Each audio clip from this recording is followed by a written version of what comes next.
things that are being talked about now are simply the effects of anthropogenic carbon coming in.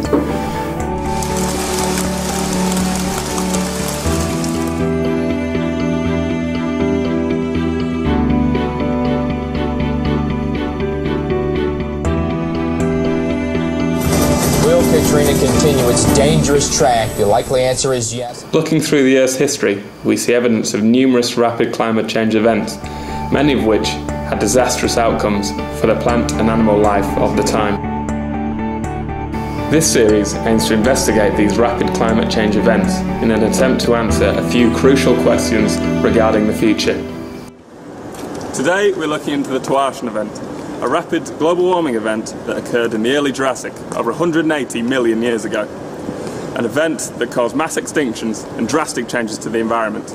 An event that could be analogous for the very near future.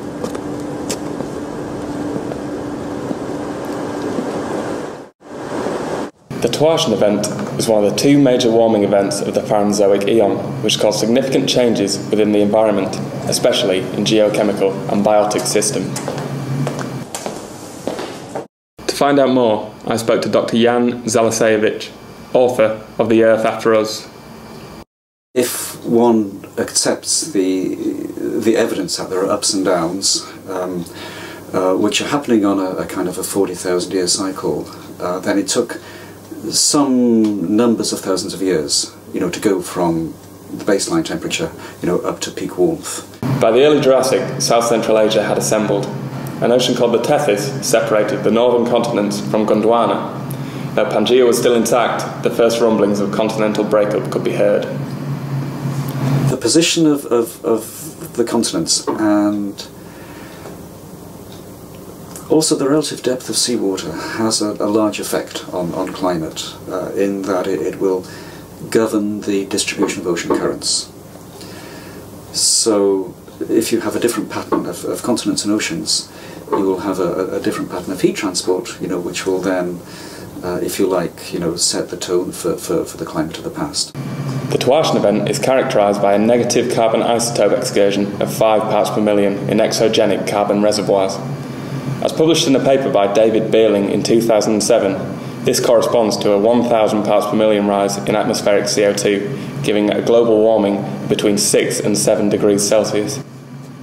There were minor but significant extinctions in part of the marine invertebrates, but I suspect there's still got to be work done on those to disentangle local environmental effects from global extinctions. As the anoxic event kicked in, you'd change sea floors from being habitable to being uninhabitable, and that would obviously change, the nature of the creatures that lived there. Fossil records from rock samples deposited on the continental shelf remain a good source of evidence for these Toarcian extinctions. Other evidence is hard to come by due to the major subduction of the Toarcian seafloor. Studies conducted in 2007 by Anthony Cohen and more recently by Fernando Ural in 2009 describe the losses of marine phytoplankton, bivalves and brachiopods.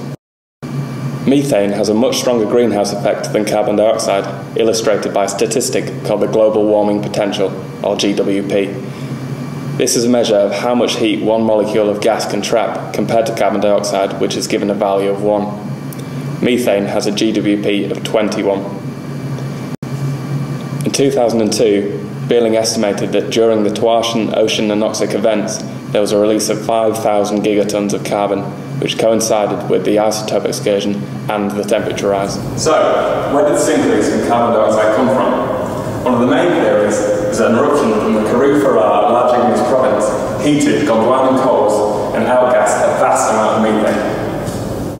It is hard to think of how the Earth recovered from such a warming, although it appears that gradual weathering returned climate to the status quo. Well, if one looks at the isotope record, then it is something of the order of 100,000 years or so. Having said that, in both the Toarcian and the PATM, it wasn't a straight decline, to background temperature, but there were ups and downs in the curve.